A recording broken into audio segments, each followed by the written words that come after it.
Realmente, cuando sabemos que este es el lugar en donde debemos estar. ¿Ah? A veces siempre pensamos, y el congregarse para algunos a veces siempre es como una opción. Y no debería ser una opción, debería ser el punto fijo siempre de estar buscando el dónde poder estar y dónde poder reunirme y dónde poder alabar al Señor y ser parte de un cuerpo, porque solo no se puede. ¿Ya? El solo es, si con todo el montón es difícil, imagínense solo. ¿Ya? Necesitamos tener esa ayuda y el identificarnos unos con otros y el ayudarnos y el orar. Yo creo que eso es importante. Entonces, agradecer al Señor. Y hoy día vamos a hacer nuestro octavo estudio, el estudio número 8 acerca del calvinismo, la falsa enseñanza de la doctrina del calvinismo desde las escrituras. Entonces, si usted viene por primera vez, puede ir al canal de YouTube y ahí están los demás estudios. El jueves pasado tuvimos un problema técnico. Yo hablé, pero no grabó. Entonces, hoy día lo que vamos a hacer es tratar de resumir un poco lo que estamos viendo para luego pasar a donde nos quedamos ahí acerca de estos pasajes bíblicos que a veces se usan para poder reafirmar a veces una postura. Yo creo que es importante siempre cuando vamos a la Biblia es tener el cuidado de que nosotros no vamos a introducir a la Biblia, a llevar una idea, una enseñanza o algo preconcebido. Porque a veces vamos a la Biblia y nos ponemos en la Biblia con nuestros lentes de Calvary Chapel o de Iglesia Bautista, lo que sea, y a veces podemos perder un poco, ¿verdad?, lo que el Señor tiene para nosotros. La Biblia siempre es para recibir lo que Dios tiene para nosotros, más que introducir.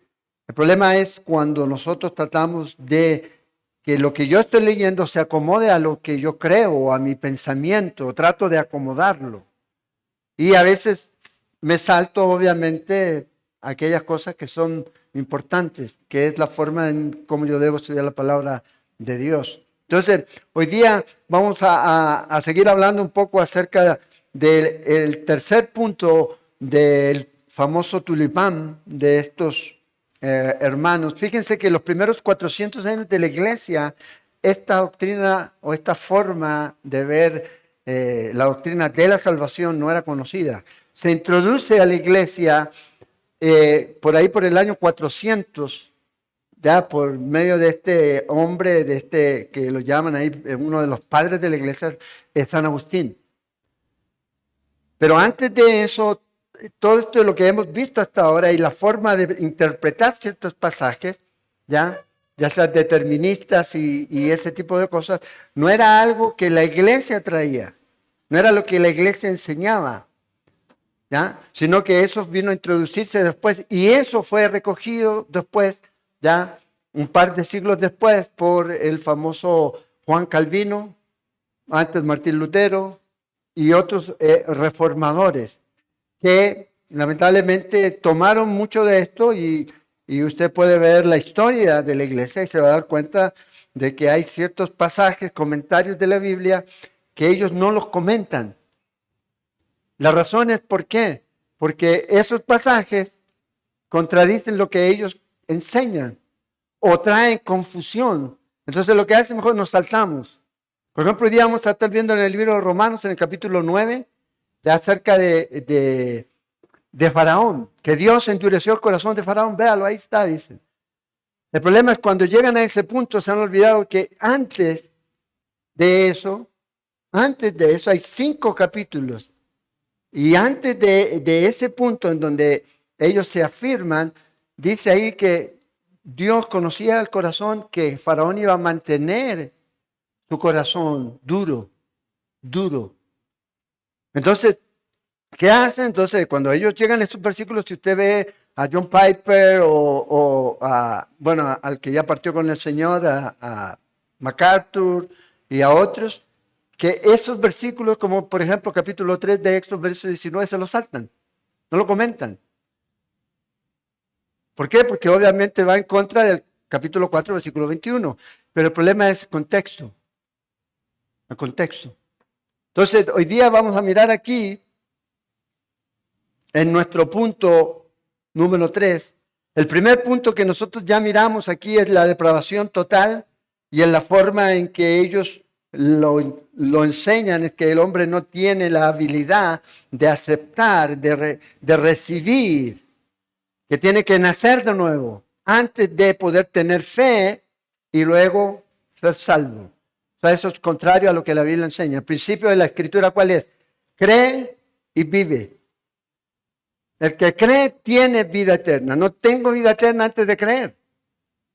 Entonces, el punto número 1 que ellos enseñan está basado en esa definición de razonamiento lógico y humano, que el ser humano no tiene capacidad, solamente tiene capacidad y la libertad y el libre albedrío que ellos dicen para hacer o para tomar la decisión de rechazar, pero no de aceptar. Entonces uno dice, ¿cómo? Si tengo la opción de rechazar, también debo tener la opción de poder aceptar. Es el libre albedrío. Dios nos creó así y eso lo miramos. El segundo punto es la elección incondicional o la elección acerca que se refiere solo a los elegidos, ¿ya? Obviamente lo miramos en extenso, ese principio no está en las Escrituras ni en el Antiguo ni en el Nuevo Testamento. Y el punto para poder reforzar esto o para poder mantener esta postura, ellos tienen que cambiar ciertas palabras. La palabra todo aquel o mundo, ¿ya? Ellos tienen que cambiarla porque dicen, no dice mundo, no es para todo el mundo, sino solo para los elegidos. Todo aquel que ha sido elegido. Entonces ahí ya tenemos un problema en no ser, que estemos interpretando correctamente la Escritura. Y el tercer punto, que es el que comenzamos a ver la semana pasada, que es hoy día la expiación limitada. O sea que la muerte de Cristo únicamente fue para los elegidos. Fíjense que esto es como un castillo que se va levantando, castillo de naipes. Entonces el primer punto trae al segundo y el segundo trae al tercero. El tercero necesita al cuarto y el cuarto necesita al quinto. Entonces, si el primer punto se cae, ¿qué pasa con los demás? Tenemos problemas. Como dirían Houston, hay problemas. ¿Cómo lo hacemos? Entonces, ya hasta este punto, por medio de lo que nosotros vemos en las Escrituras, este castillo, ya este tulipán que ellos han levantado, tiene bastantes problemas. Bastantes problemas. Entonces, la razón del por qué nosotros hacemos esto no es porque queremos debatir y que la gente venga y debata, no, es sencillamente para establecer nuestra posición como iglesia, es lo que creemos, es lo que enseñamos, ¿ya? Y especialmente en el movimiento al que nosotros pertenecemos. La palabra expiación se usa de dos maneras, en una forma que es general y en otra particular, y en general tiene que ver con toda la obra del sacrificio de Cristo, es una palabra antiguo testamentaria. ¿Ya? En el Antiguo Testamento, la expiación, la gran expiación. ¿Ya? Y luego en el Nuevo Testamento se indica que la expiación o el sacrificio de Cristo es el sacrificio perfecto para todos aquellos que crean en Él. Un sacrificio, obviamente, que nosotros vemos en la muerte de nuestro Señor Jesucristo. Y en forma específica, esta palabra expiación habla de cubrir algo, cubrir el pecado, limpiar el pecado. Entonces, como tal, la palabra expiación no aparece en el Nuevo Testamento, pero sí aparece la enseñanza. Entonces, fíjense en el libro de Isaías, en el capítulo 53, recuerden que como estos son estudios excepcionales, no vamos a través de un libro, sino que vamos a través de varios libros de la Biblia o varios pasajes. Los domingos normalmente estamos a través del libro de Mateo. Entonces, para que los que nos visitan sepan que este es como algo excepcional. La Biblia declara que la expiación de Jesús, como el sacrificio que Jesús hizo por nuestros pecados, el sacrificio vicario, la palabra vicario, sustituto, para ser perdonados de nuestros pecados, rescatándonos con un pago. Sin derramamiento de sangre no hay remisión de pecado. Tenía que hacerse. Y eso es lo que el Señor hizo en este sacrificio. Y cuando Él murió, nos redimió, nos rescató de la esclavitud del pecado y del poder del pecado. Hay algo que todavía no se realiza y es la presencia del pecado en nuestra vida. Todavía estamos luchando con eso. ¿Cuándo va a ocurrir eso? Cuando seamos y tengamos estos cuerpos glorificados. Pero ahora ya no estamos condenados por el pecado, ni el pecado ya no tiene poder. O sea, nosotros ahora tenemos el poder por medio del Espíritu Santo para decir no al pecado. O sea, no es un asunto de que ya es imposible no hacerlo. Ahora sí, antes no. Antes usted no podía decirle no. En nuestra naturaleza. Pero de aquí ahora cambió. Entonces, en Isaías 53 dice que todo eso Jehová quiso quebrantarlo. Con todo eso Jehová quiso quebrantarlo, sujetándolo a padecimiento. Hablando de Cristo Jesús. Hablando de la expiación de Cristo Jesús. Cuando haya puesto su vida en expiación por el pecado, verá linaje, vivirá por largos días. ¿Cuál es el linaje que vio Jesús? Nosotros. Todos los que han creído en Él. Todos los que hemos creído en Él. Y Él dice ahí que dio su vida en expiación, o sea, fue el sustituto que Él puso su vida y murió por el pecado. Y la voluntad de Jehová será en su mano y prosperará. En Corintios, en 1 Corintios 5:7, dice el apóstol Pablo que Cristo ya fue sacrificado por nosotros. El sacrificio de Cristo Jesús. Él vino a expiar los pecados de su pueblo. Entonces, esta doctrina ya está apuntando hacia que el amor de Dios, y usted a lo mejor ha escuchado a hombres de Dios que dice que Dios no ama a todos igual. ¿Ya? Porque de tal manera no se puede aplicar a todos, solamente a aquellos que han sido elegidos. Entonces uno se hace la pregunta, bueno, ¿qué exegesis está haciendo? ¿Qué hermenéutica de la Biblia está haciendo? ¿De dónde saca eso? ¿Por qué le agrega algo a lo que la Biblia no dice? Entonces ellos creen que Dios solo ama a los elegidos. Porque si amara a todo y muriera por todo, ellos dicen esto, y esto es jugar chueco, que eso es universalismo. Nosotros no creemos eso. ¿Qué es el universalismo? El universalismo es que al final dicen que todos van a ser salvos. Nosotros no creemos eso, pero sí creemos que Cristo murió por todos. Ahora, ¿todos van a ser salvos? No. ¿Por qué razón? ¿Porque han sido elegidos para ser o no? No, porque no aceptan a Jesús. Esa es la razón. Todo el que cree tiene vida eterna y el que no cree, dice, ha sido condenado. Cuando esta persona obviamente viene a pasar al mundo y a la vida espiritual, a la vida cristiana, es cuando reciben a Cristo Jesús. Entonces, lamentablemente, este punto es uno de los puntos que más conflicto produce en ese movimiento. Ellos le llaman el peso muerto.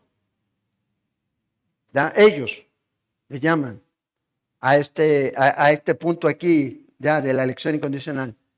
Entonces, por eso hay algunos que se van a declarar a sí mismos no calvinistas de 5 puntos, sino de 4. Porque tienen problema con esto. Y hay otros de 3, y hay otros de 2, y así va, pero al final van a terminar 0. Pero el punto es que el problema de ellos es que tratan a veces de lidiar con los demás puntos, diciendo los demás sí, pero tenemos el problema que el punto aquí de la elección incondicional y la expiación limitada es un problema bíblico. Algo que no sale de las Escrituras, sino razonamiento humano. El amor de Dios se enseña consistentemente en la Biblia que es un amor ilimitado en naturaleza y en capacidad. Eso es lo que nosotros vemos. Fíjense en Jeremías capítulo 31, verso 3. Jehová se manifestó a mí hace ya mucho tiempo diciendo, con amor eterno te he amado. Ahora, contexto. Como les digo yo, contexto, la escritura. ¿A quién le está hablando Jeremías? Al pueblo de Israel. ¿En qué condición estaba el pueblo de Israel cuando Jeremías estaba hablando? Estaba a punto de ser conquistado por los babilónicos. Estaba un pueblo en rebeldía. Un pueblo que estaba en idolatría. El rey completamente, obviamente, alejado de Dios y todo el sistema religioso que existía, sacerdotal, corrompido por completo. Y es aquí en donde el Señor habla a la nación y le dice que Él los ha amado. Y dice aquí que por tanto, como Él los ha amado, le prolongó su misericordia. ¿Qué hubiera pasado si el pueblo de Israel se arrepiente? Y Jeremías lo dice. Nosotros estudiamos Jeremías. ¿Qué dice? El Señor no hubiera permitido que el pueblo fuera conquistado, pero no se arrepintieron. No se arrepintieron, pero Dios los amó. El único contraste para dejar de ser, llamémoslo así, entre comillas, amado por Dios, es rechazar a Cristo, rechazar a Dios, aborrecer a Dios. Pero el Señor los ama. La primera vez que vemos la referencia de la palabra amor en la Biblia está en Génesis capítulo 22, verso 2. Y como miramos ahí, no vamos a ver todos los textos que miramos la semana pasada, pero ahí habla acerca del sacrificio que Dios le pide que haga a Abraham de su hijo, ¿se acuerdan? Sacrifica, dice, toma a tu hijo, a tu único, Isaac, a quien tú amas. Es la primera vez que se usa esa palabra amor. Y es en referencia al amor del padre hacia un hijo. La primera vez que aparece la palabra amor y es en el Nuevo Testamento es en referencia a en él tengo complacencia.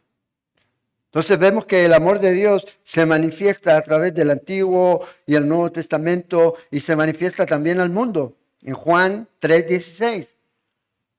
Y ese es un texto que cualquier niño, llamamos a cualquier niño a la escuela dominical y se lo va a decir, ¿ya?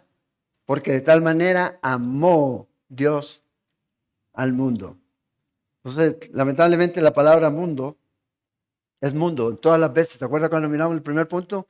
En todas las veces que aparece en la Biblia, en el Nuevo Testamento, se refiere a eso. No hay ninguna parte en donde sea una relación diferente de un tipo de mundo, de personas diferentes, de un mundo diferente. Un grupo específico de personas que han sido elegidas. Nunca en la Biblia aparece.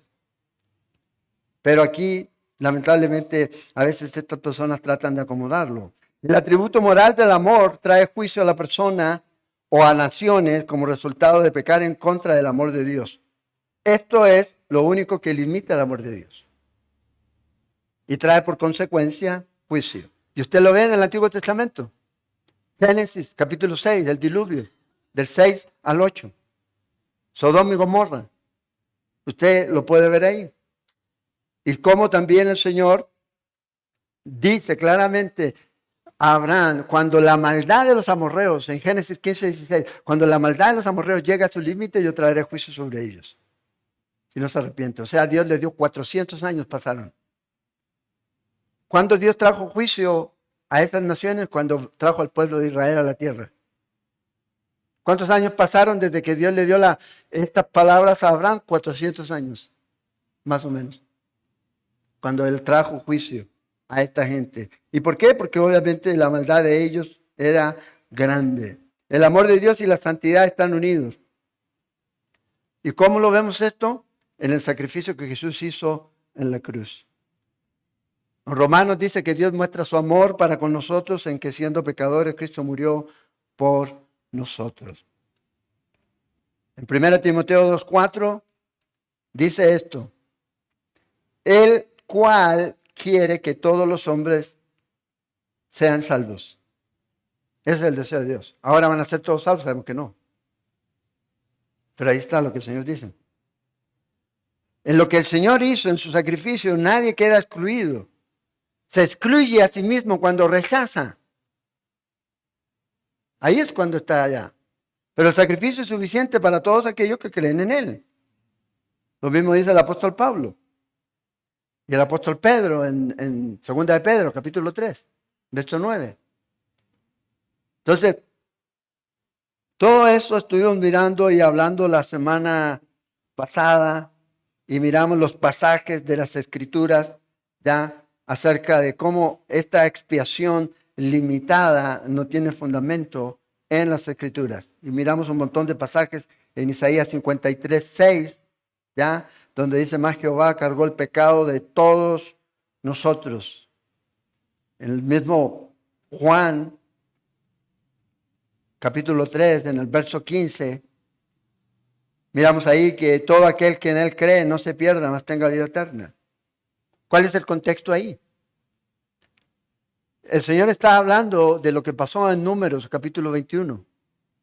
Cuando Moisés, Dios le ordena que haga una serpiente de bronce. ¿Se acuerdan? Cuando las serpientes entraron al campamento y la gente que era mordida por las serpientes moría. Entonces, ¿qué vamos a hacer? Le dijeron los líderes a Moisés. Bueno, Moisés le dijo ahí, eso usted lo puede ver en el capítulo 21. Moisés le dijo: pero un momento, voy a entrar a la oficina a hablar con el jefe. Entró a hablar con Dios. ¿Y qué le dijo Dios? Hazte una serpiente de bronce. Pónela en un asta, y ponela en la parte más alta del campamento. ¿Y qué tenían que hacer ellos? Lo único que ellos tenían que hacer, el que había sido mordido por la serpiente, ¿qué tenía que hacer? Es mirar. O sea, creer que al mirar ahí iba a ser sanado. Gente murió, sí, la Biblia dice que murieron más de 20,000 personas. ¿Cuál fue la razón? Muchos murieron y es absurdo, ¿cómo va a ser solo mirar? Los mordía la serpiente y se morían. Bueno, Jesús aquí está citando eso. Así como Moisés levantó la serpiente en el desierto, así es necesario que el Hijo del Hombre sea levantado, para que todo aquel que en él crea no se pierda, mas tenga vida eterna. Vea cómo está relacionando el creer, el ver. ¿Quiénes podían tener acceso a eso? Todos. No algunos. ¿Quiénes pueden tener acceso a la salvación? Todos. ¿Qué tienen que hacer? Es creer. ¿En quién? En Jesucristo. ¿Eso qué es? Ahora, ponerle más, ponerle menos, es peligroso. Él es el Salvador de todos los hombres, dice 1 Timoteo 4:10. Y ese es un pasaje difícil para ellos. Y recuerden ustedes, yo les leí el comentario que hacen de ese pasaje estos hombres. Y él dice ahí, no lo voy a mencionar otra vez, a este autor, pero él dice: él no murió por todos los hombres en el mismo sentido. ¿A qué se referirá que no murió en todos los hombres en el mismo sentido? Ese es el famoso John Piper, lo voy a nombrar, pues yo sé que lo ven, lo van a escuchar. ¿Ya? Total, ya lo dije ya una vez, entonces ya que. Pero no estoy inventando nada, porque eso está en uno de sus comentarios. Esto lo dijo él en una exposición cuando estaba hablando con el liderazgo de la iglesia. Entonces, él dice ahí que Dios muestra misericordia, y esta misericordia que él muestra, la muestra sin comprometer su justicia. Entonces dice él que en este sentido Cristo es el Salvador de todos los hombres. Pero, y ahí es donde está el problema, padre. Pero es sobre todo el Salvador de aquellos que creen. Hasta ahí va bien. ¿Y dónde está el problema? Es lo que sigue. Él no murió por todos los hombres en el mismo sentido. O sea, ¿cómo murió? O sea, ¿qué es lo que él está tratando de decir? O sea, que el hombre va a tener que ser juzgado de dos formas, por un sacrificio diferente, que ya no es suficiente el sacrificio de Cristo, o que Cristo va a tener que morir 2 veces, o de una forma diferente. La muerte de Cristo realmente solo salva de todo mal aquello por quienes Cristo murió, en especial. Ese es el comentario de él. En especial. ¿Por quiénes? Por los que han sido elegidos. Ahora, ¿cuántos de ustedes aquí sabían que habían sido elegidos por Dios? ¿Cuándo nos dimos cuenta que habíamos sido elegidos por Dios? Cuando comenzamos a estudiar la Biblia. Que Dios nos eligió. Y que Dios nos dio esa oportunidad de que usted y yo viniéramos. Ahora, eso solo se aplica para mí, ¿no? Ahora, ¿cuál es el punto aquí? es que esta enseñanza de lo que él está diciendo aquí, que el Señor murió por los hombres en un sentido diferente, y en general esta doctrina no se encuentra en la Escritura, en ninguna parte. Usted no lo va a poder respaldar salvo que usted busque la forma de poder acomodarla. Entonces, hay hombres expertos en el idioma griego, hebreo y todo lo demás, dicen, no, es que ahí no dice eso. Entonces, hagámonos esta pregunta. ¿Usted tiene una Biblia en sus manos ahora? ¿O un teléfono? Bueno, lo que sea, pero tiene una Biblia. La Reina Valera, el 60, la que sana y salva o cualquier otra, no importa. Pero de acuerdo a todos los hombres, los traductores, ¿ya? Muchos de ellos dicen que el texto que usted tiene, ¿ya? Es 99,9% fidedigno a los manuscritos más antiguos. O sea que lo que usted tiene ahí es lo que escribieron estos hombres hace 2000 años, ¿ya? Hablando del Nuevo Testamento, porque el Antiguo Testamento, la evidencia que tenemos es también, ¿ya? A lo mejor no tenemos tantas copias, pero sí tenemos la claridad de la forma en que los judíos transcribían la Escritura, ¿ya? Cómo ellos lo hacían. Pero aquí el punto es que lo que usted tiene ahí, cuando usted lee ahí, usted lee, ¿y qué dice? Porque de tal manera amó Dios al mundo para que todo aquel que en él crea no se pierda, mas tenga vida eterna. ¿Qué entiende de eso? Ay, no lo entiendo porque necesito griego para entender la palabra. No, lo que está ahí es. O sea, uno leyendo la Escritura, uno leyendo la Biblia sin un prejuicio, y no estoy diciendo que sea malo estudiar griego. ¿Ya? Yo sé griego de cocina. La cocina griega me encanta. ¿Ya? Pero usted tiene el manual de May, Strong, ¿ya? Léxicos y todo lo demás de hombres increíbles, de Mans y de otros que están ahí. Entonces, sí, uno dice, bueno, voy a investigar. Pero cuando usted está leyendo la Escritura, lo que usted está leyendo es lo que el Señor nos dejó. Y a lo mejor sí podemos profundizar un poco, pero el problema es cuando se profundiza y comienza a crearse, ¿ya? Un zapato chino del texto y se comienza a complicar el asunto. Obviamente hay que tener cuidado. Cualquier persona que se pierda en el Amazonas o en una isla, sin ningún otro libro que no sea la Biblia, va a llegar a ser calvinista, ni armeniano, ni Calvary Chapel. Va a llegar a conocer a Cristo. Sin ningún prejuicio. Sin ningún prejuicio. Porque eso es lo que tenemos, la palabra de Dios. Y la palabra de Dios es inspirada. Y la palabra de Dios que tenemos es la que Dios quiere que usted y yo podamos tener. Entero, el sistema calvinista entero se construye sobre puntos de vista extremos de la soberanía y de la predestinación. Si la expiación limitada no es bíblica, entonces, ¿qué más no es bíblico? Y eso es lo que nosotros estuvimos mirando la semana pasada. Ahora, vamos a avanzar a nuestro tercer punto hoy. A la luz de las escrituras que ellos usan. Vamos a mirar un par de escrituras que ellos usan, pasajes que ellos dicen, este es un jaque mate para los armenianos. Recuerden, nosotros no somos armenianos. El armenianismo y el calvinismo son doctrinas de hombres. Somos biblicistas. Vamos a lo que la Biblia dice, a lo que la Biblia enseña.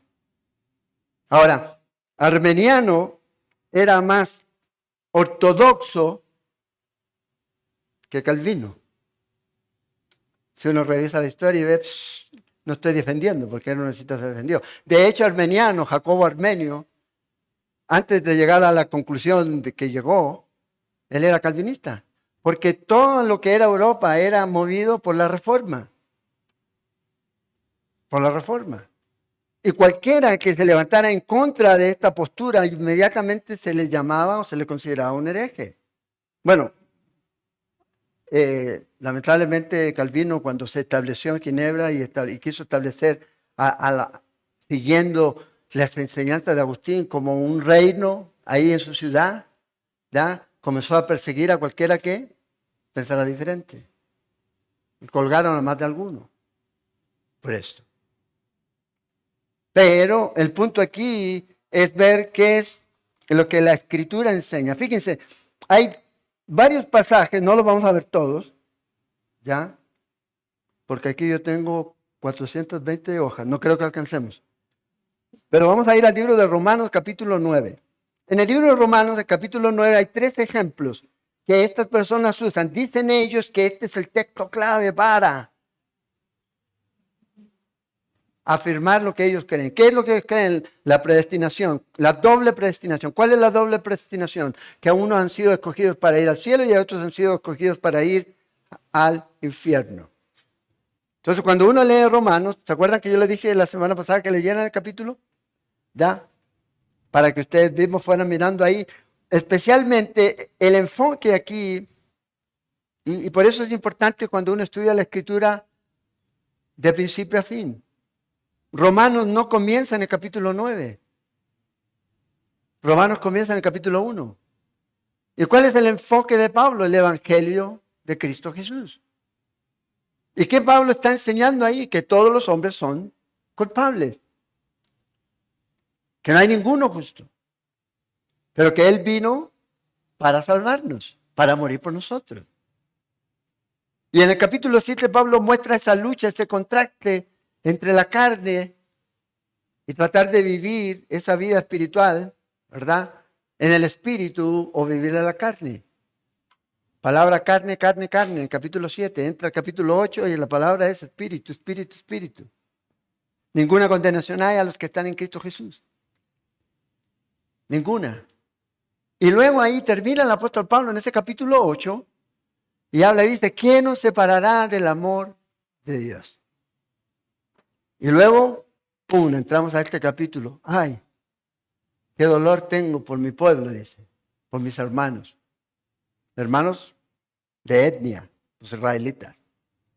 Me gustaría, o sea, si fuera posible, obviamente a veces ya uno pide cosas necias que no se pueden dar, ser anatema para que ellos fueran salvos. Sabemos que eso no va a ocurrir. No es el primero. ¿Se acuerdan de Moisés?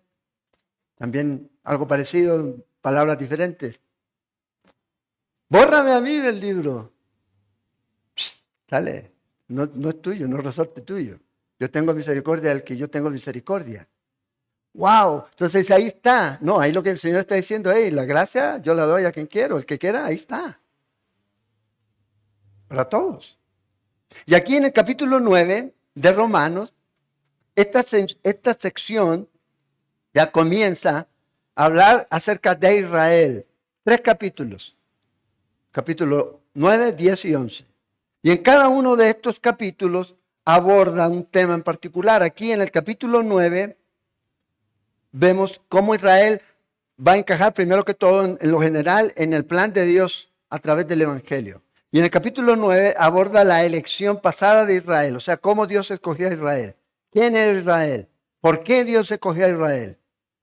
Usted lo ve aquí, en el capítulo 9. Y sus propósitos, ya, y cómo Israel rechazó a su Mesías. Luego en el capítulo 10 aborda el rechazo actual del Evangelio por parte de Israel, donde enfoca la responsabilidad humana y el libre albedrío para responder a la palabra de Dios. Eso está ahí en el capítulo 10.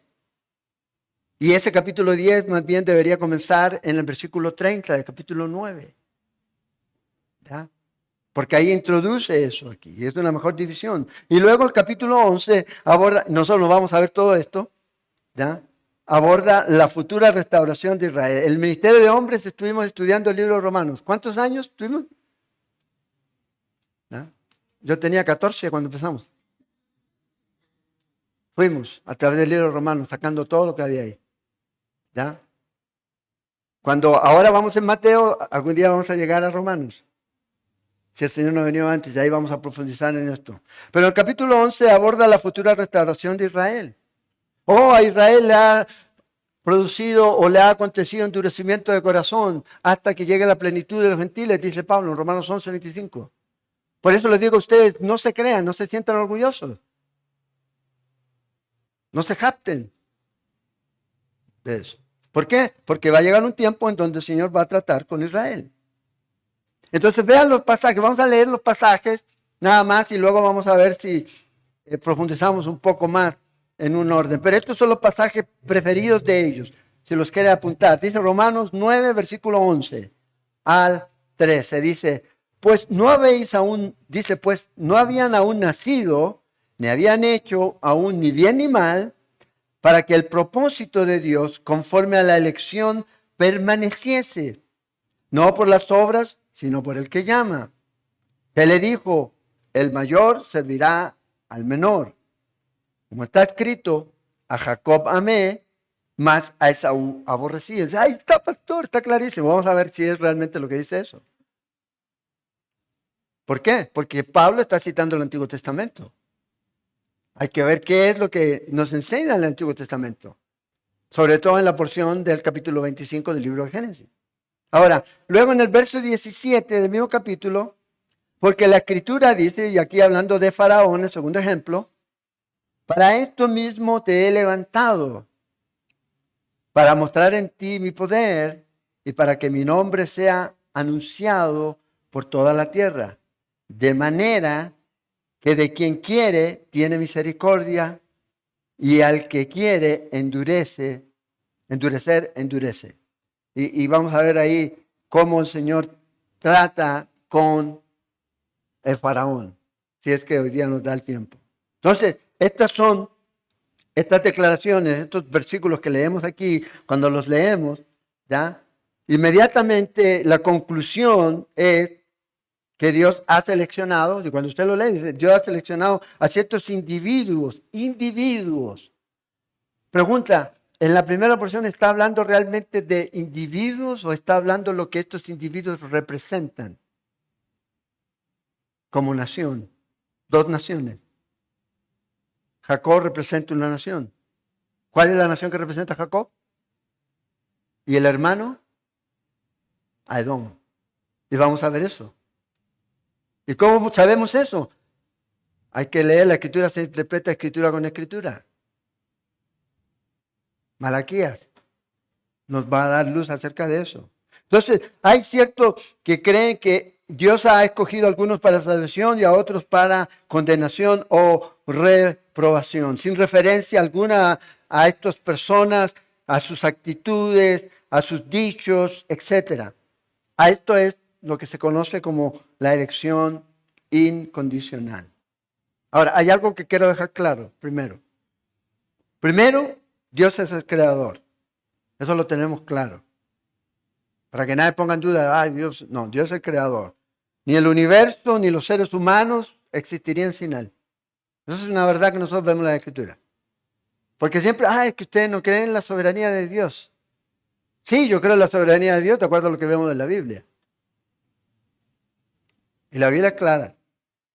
Segundo, Dios es el sustentador y soberano del universo. ¿Ya? O sea, nada escapa a su control. ¿Ya? A veces la gente dice, Señor, toma control. No, Dios, nada escapa al control de Dios. Dios está en control. Ahora, que esté en control, eso quiere decir que lo que la gente está siendo influenciada, manipulada, coaccionada por Dios a hacerlo, es diferente. Que Dios sepa lo que va a ocurrir no quiere decir que Dios está llevando a la gente a hacer lo que Dios ya sabe que va a ocurrir. Presciencia. Lo que dice el apóstol Pedro en Primera de Pedro. Tercero, Cristo es el Salvador y Redentor. Fuera de Él no hay salvación. Entonces, Dios es el sustentador, Dios es el creador, Cristo es el Salvador y Redentor. Y Pablo aquí está escribiendo a estos hombres, ¿ya?, en Roma, y les va a hablar acerca de su corazón, acerca de la nación de Israel aquí. De cómo él ama a Israel y cómo él no entiende, ¿ya?, cómo él no entiende de cómo ellos, siendo los portadores de todas las bendiciones que Dios les dio, y vamos a ver que aquí las menciona, no acepten a Jesús, lo rechacen como el Señor y Salvador y el Mesías. Recuerden, capítulo 8 de Romanos, el propósito es conforme, dice, hemos sido predestinados conforme a la imagen de su Hijo, o sea, para ser conformados a la imagen de su Hijo Jesucristo. Entonces Pablo, cuando llega ahora a este punto, esto es lo que él dice. Fíjense, ahora sí vamos a ir a Romanos 9:1. Este es el dolor de Pablo aquí. De cómo sus compatriotas, los israelitas, las familias, los amigos de Pablo, que eran judíos, han rechazado en su mayoría, ¿ya?, a esta maravillosa ofrenda o regalo o bendición, cómo rechazan el mensaje de nuestro Señor Jesús. ¿Cómo llegaron a este punto? Vea lo que dice el versículo 1 al 5. Dice, verdad digo en Cristo, no miento. Y mi conciencia me da testimonio en el Espíritu que tengo gran tristeza y continuo dolor en mi corazón, porque deseara yo mismo ser anatema. Ya sabemos la idea, ¿verdad? Ser la persona que es castigado y es mandado a lo más profundo del infierno. Separado de Cristo por amor a mis hermanos, los que son mis parientes según la carne. Vean, él está hablando de los judíos, ¿ya?, del pueblo de Israel, que son israelitas. Y vea todas las bendiciones que ellos tienen, las que Dios les ha dado a ellos, de los cuales son la adopción, la gloria, el pacto, la promulgación de la ley, el culto y las promesas. ¿De quiénes son los patriarcas? Y la fresa o la cereza del pastel de todo esto, de los cuales, según la carne, vino Cristo. ¿De dónde vino Cristo? Del pueblo de Israel, de los judíos. Es el cumplimiento ¿de qué? De todo lo que está antes, de los pactos, de la ley, de todo lo que ellos hacían. Él es el cumplimiento el cual dice Dios sobre todas las cosas, bendito por los siglos. Amén. Entonces aquí Pablo está ante esta contradicción aparente de su nación, Israel. Cómo ellos rechazaron en su mayoría a Cristo, que era de su propia sangre, de su propia etnia, de su propio pueblo. Eso nosotros lo hemos estudiado en el libro de Mateo. Los mismos líderes religiosos aquí. A pesar de todos los privilegios únicos, no ha habido otra nación que haya tenido estos privilegios que Israel. No hay otra. Y eso es algo que uno puede ver no solo en la historia, sino en la Biblia aquí. Fíjate, los aceptó y los adoptó como su pueblo. ¿Por qué? Porque eran mayores, ya miramos eso. ¿Se acuerdan que eran qué?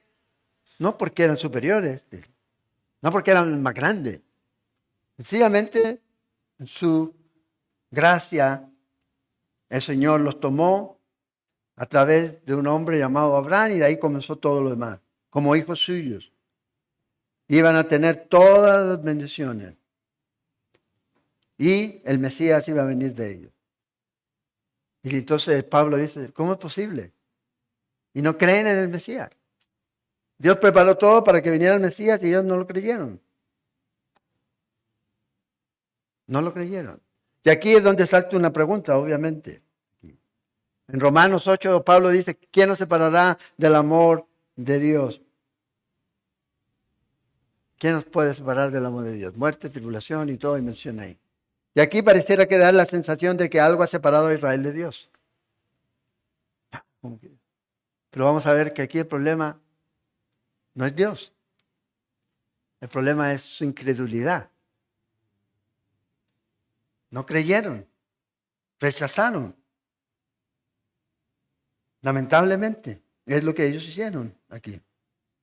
Entonces, más que ser una objeción al mensaje cristiano, es sencillamente confirma el mensaje cristiano. Dios le dio a todas estas personas todo lo que ellos ocupaban y tomaron una decisión. Y Dios lo rechazó. Ellos rechazaron a Dios. Ahora, ¿cómo se soluciona este conflicto? ¿Por qué? Porque la gente dice, bueno, ya Israel ya ha sido rechazado por Dios y ya no existe. El Israel político de ahora no es el Israel de hace 2000. Lo tenemos claro. Pero aún así siguen teniendo sangre israelí. Siguen siendo el pueblo de Dios. Ahora, ¿que no estamos de acuerdo con todo lo que hacen? No. Los políticos son hombres de fe, no. Y eso lo tenemos muy claro. Pero entonces, ¿cuál sería la solución para poder decir, bueno, ya Israel ha sido rechazado y Dios lo rechazó? ¿Por qué lo rechazó? Vean lo que dicen estas personas, usan el libro de Gálatas. En el libro de Gálatas, capítulo 3, verso 28. Aquí es donde argumentan y dan esta respuesta a esta pregunta aquí, con referencia al rechazo del Señor de Israel. Y en el verso 28 dice, ya no hay judío ni griego, no hay esclavo ni libre, no hay varón ni mujer, porque todos vosotros sois uno en Cristo Jesús.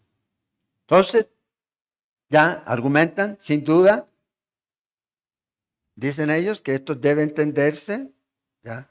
Que todas las promesas, es lo que dicen ellos, ¿verdad? Que todas las promesas hechas a Israel en el Antiguo Testamento se van a cumplir, se están cumpliendo o se van a cumplir en la iglesia. Entonces ya no hay un Israel, ya no hay un plan para Israel, ya no hay un propósito para Israel, ya Israel no va a heredar la tierra, ya Israel no va a reinar. Es lo que ellos dicen. Pero no es que Dios haya desechado al pueblo, sino que ahora lo cambió. ¿Y cuál es su pueblo ahora? Ellos dicen la iglesia, que está viva, está prosperando y va a recibir todas las bendiciones. Aquí. Otra vez, ¿cuál es el contexto de este pasaje? ¿Está hablando de esto el apóstol Pablo a los Gálatas? No, Pablo está hablando, versículo 21 al versículo 29, ¿de qué? Salvación. De eso está hablando Pablo. Y lo que Pablo está diciendo aquí es que la salvación, no importa la etnia que usted sea israelí, sea costarricense, sea lo que sea, usted va a ser salvo de la misma manera que todos los demás, en Cristo, creyendo en Cristo Jesús. O sea, la base común es la fe en Cristo solamente. Es lo que está diciendo, no está diciendo nada más aquí. No está hablando Pablo aquí de los roles en la historia. Es como que si yo le dijera a usted, bueno, ahí dice que ya no hay mujer ni hombre, ya entonces ya los roles dejaron de ser. No, seguimos manteniendo roles, pero somos salvos por medio de la fe en Cristo Jesús. Bueno, el pueblo de Israel tiene su rol y va a seguir cumpliendo su rol en algún punto en la historia. Dios otra vez va a tratar con ellos. Y eso es algo que uno puede ver cuando estudia el libro de Daniel.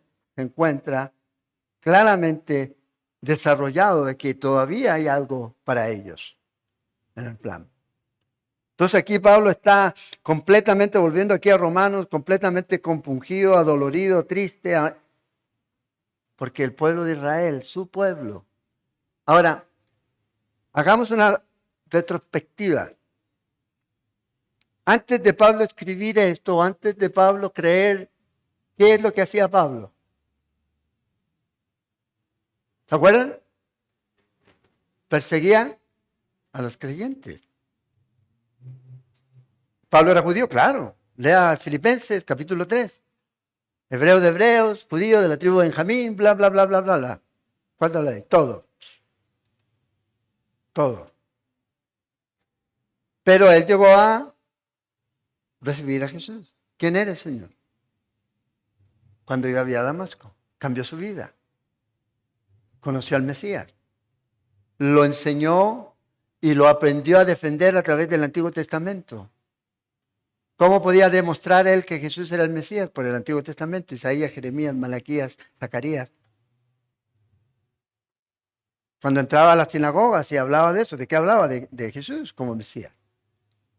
Y aquí está en este punto, bueno, yo vine a creer y vi las Escrituras y las Escrituras son claras para mí, pero esta gente rechaza al Mesías. Entonces la pregunta que sale en este libro, y es una pregunta válida, ¿es Dios injusto? No, Dios no es injusto. Dios le da a todos los hombres la oportunidad de poder recibir o de rechazar. No todos de la etnia de Israel son el auténtico pueblo de Dios, eso lo tenemos claro. Porque la gente ve, es que usted es de Israel. No, Dios tiene su remanente. Y en algún momento Dios lo va a usar. Dios tiene. ¿Se acuerdan ustedes de Elías? Cuando dijo, no queda nadie más. Todos ando hablando. No, y el Señor que le dice, reacciona, 7,000 tengo. 7,000. No todos, sí, entendemos eso. No todos los de Israel o la etnia de Israel son auténtico pueblo de Dios. Sino, obviamente, vemos que Dios tiene personas ahí que van a creer. Pero aún así, el culpable de todo esto no es Dios.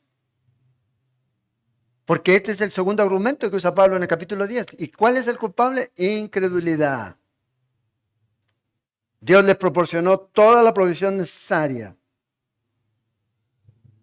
Él lee Romanos y usted puede darse cuenta de que el apóstol Pablo quita todas las excusas que podrían ser planteadas para sacar a Israel de la posición en la que estaba. Y concluye el apóstol Pablo y dice, bueno, al final están en esta condición producto de su incredulidad, no quieren creer.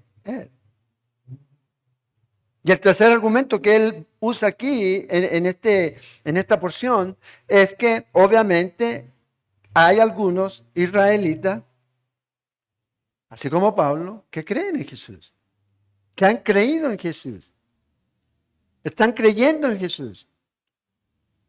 Individualmente, sí, claro. Pero un día también como nación de Zacarías. Cuando vean al que traspasaron. Acuérdense la promesa que el Señor le dio o la profecía que el Señor le dio a Caifás. Ya no me verán más, sino hasta que me vean viniendo en las nubes y digan, bendito el que viene, en el nombre del Señor. Le dice, ahí van a creer. Y en Zacarías, ¿qué nos dice? Van a mirarme como al unigénito, el que fue traspasado, a Jehová. Y van a creer. ¿No ha pasado eso? No ha pasado eso. ¿Y el punto cuál es? Siempre el punto va a ser el mismo. Tener fe en Jesús, creer que Jesús es el Mesías. Y es lo mismo para nosotros, para cualquier persona. Yo no me salvo por venir a una iglesia. Eso es algo que usted debe tener claro. Yo no quiero que nadie de aquí salga con fui a la iglesia y ya soy. No, usted se salva por haber creído en Cristo Jesús como Señor y Salvador de su vida. Pero para creer en Cristo Jesús, usted primero necesita reconocer que es pecador. Porque si no, lo que está haciendo es sencillamente agregando algo nada más. Y sigue viviendo ese estilo. No, soy pecador. Cuando reconozco que soy pecador, con el libre albedrío que tengo, hago lo segundo. Me arrepiento. Confieso mi pecado. No ante un hombre, ante Jesús. Me arrepiento. Si confesamos nuestros pecados, Él es fiel y justo para perdonarnos. Y ahí no entra la teología de que seré escogido, no seré. Usted no cae en eso. Si usted viene a darse cuenta, wow, ahora cuando comienza a estudiar la Biblia, wow, Dios me escogió desde antes de la fundación del mundo para que yo fuera santo y viviera para Él. No hay personas que han sido elegidas para morir y para ir al infierno. Cada uno toma su decisión aquí en la tierra. Porque si no, entonces, ¿dónde está la justicia de Dios? O sea, Dios no le da la capacidad al hombre de arrepentirse y además lo castiga por no haber aceptado a Jesús, sabiendo que Él no le dio esa capacidad. ¿Es Dios justo? Y esta es la respuesta que el apóstol Pablo va a dar. ¿Es Dios injusto? No, Dios no es injusto. El determinismo de que Dios ya ha determinado todo y que de aquí son este lado sí y este lado algunos. ¿Se imagina vivir así? Acuérdense, Romanos 8.1. ¿Qué dice Romanos 8.1? Ya le dije que tenía que aprenderse la memoria y en griego. Ninguna condenación hay para aquellos que están en Cristo Jesús. ¿Cuál es la seguridad que usted tiene? Es en Cristo Jesús. Y cuando usted cree en Cristo Jesús, ¿qué va a ocurrir? Una salvación que no transforma y no cambia no es salvación. Va a haber un proceso de cambio. Usted ya no puede estar viviendo como el mundo. Pero el enemigo, ¿qué puede usar? Con estas doctrinas y con estos términos, que a veces, ay, pero ¿y si fui elegido o no fui elegido? Déjeme decirle algo. Yo aquí en una de las primeras lecciones cité a este hombre que también ya está en la presencia del Señor, Sproul. Y él dijo, no estoy inventando, ahí yo tengo la cita y todo eso, que él en su mente luchaba y decía, ¿y si no soy los elegidos? Imagínense vivir así.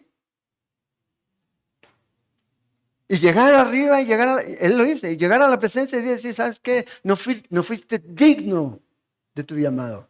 Así que, ¿hay alguno de nosotros que va a llegar porque somos dignos?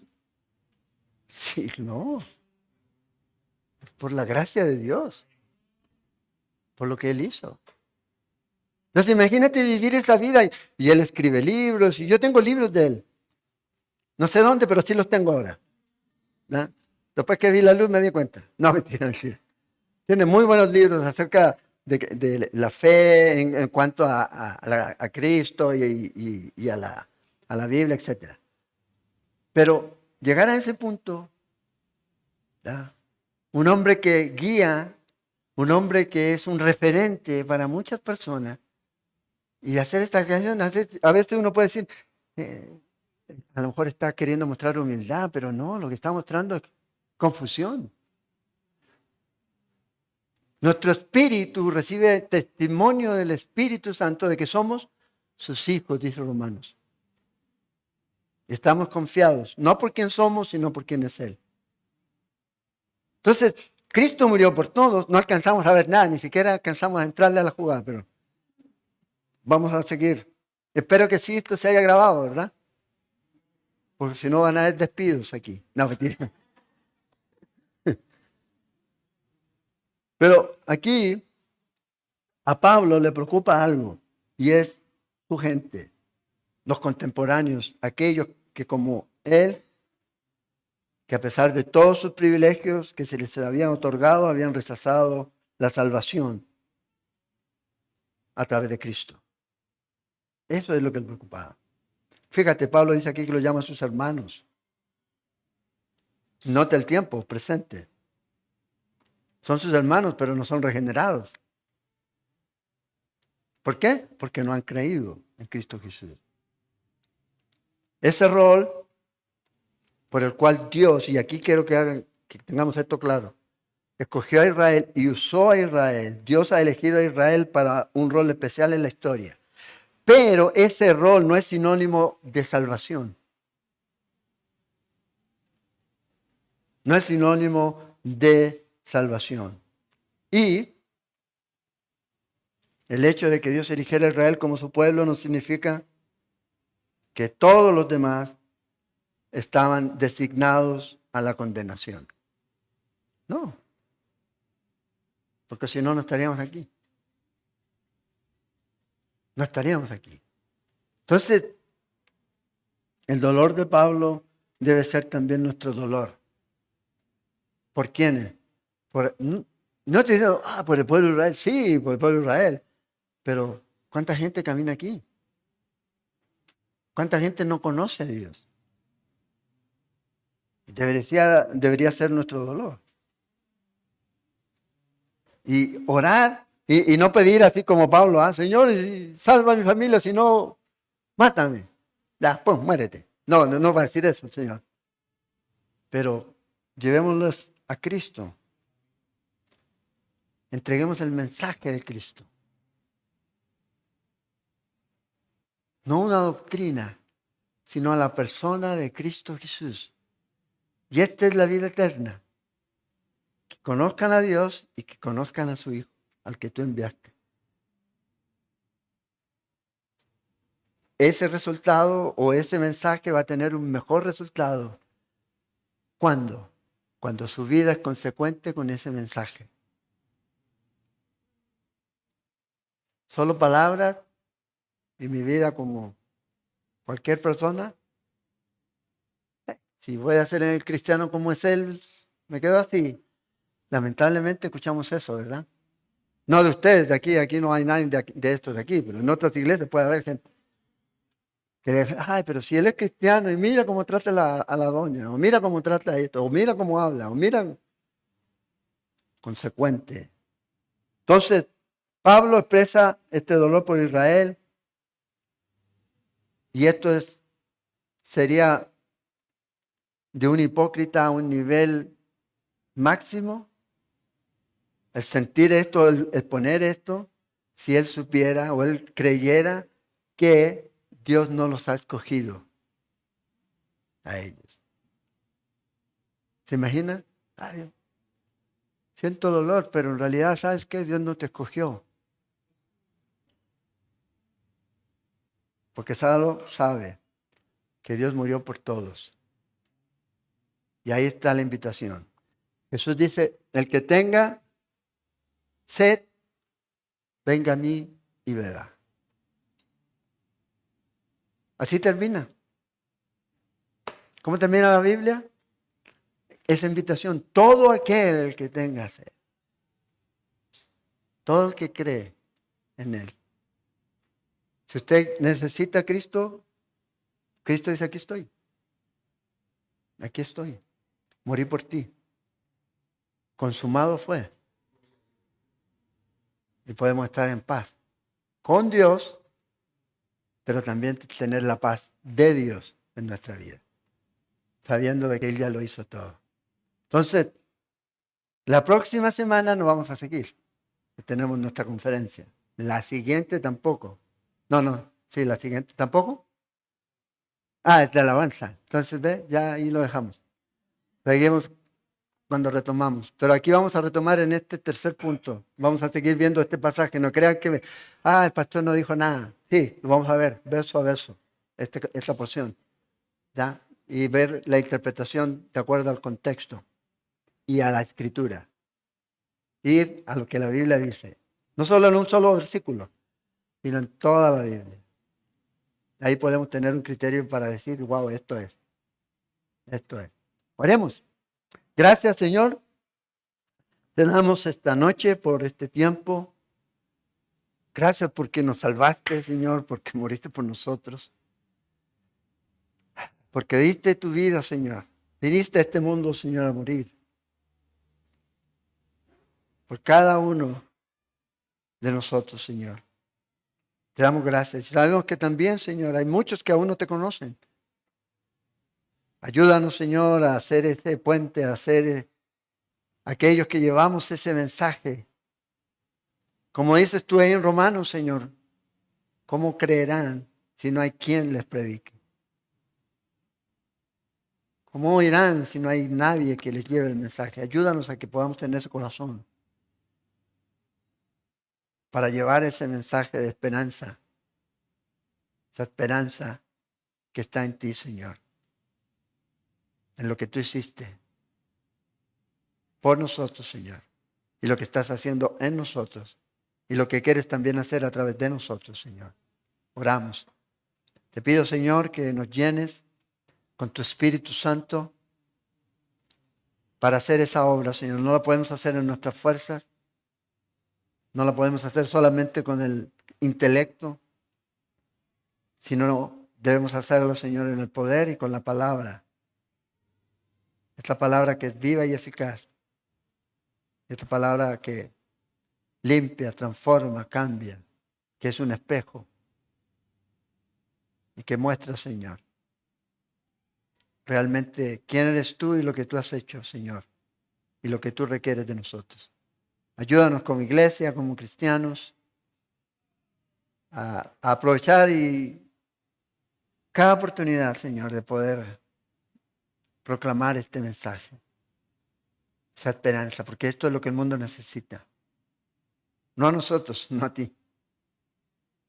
No a Calvary, ¿sabe? Sino a ti. Así como nosotros, Señor, también podamos llevar este mensaje a otros. Te lo pedimos. Guárdanos, Señor. Llévanos con bien a nuestros hogares. Y gracias por cada uno de los que está aquí, Señor. Y si hay alguien aquí que esta noche, Señor, está distante en su caminar, inseguro en su salvación, que esta noche, Señor, tú vengas a su vida y llenes, Señor, su corazón con esa certeza y esa seguridad que viene de ti, Señor. Y si hay pecado, Señor, y que eso es a veces lo que nos da inseguridad, que pueda dar este paso de arrepentimiento y saber que tú eres fiel y justo para perdonarnos si nos arrepentimos. Oro, Señor, que sea un nuevo inicio para todos nosotros, mover de tu espíritu, real y genuino, Señor. En este tiempo lo necesitamos desesperadamente. No una ortodoxia intelectual muerta, sino una verdad viva, porque tú estás vivo. Y necesitamos ese poder de tu espíritu, como iglesia, como creyentes, para vivir en esta tierra, Señor. Te lo pedimos. Oramos y ponemos esto en tus manos. En el nombre de Jesús. Amén. Amén. Estamos viviendo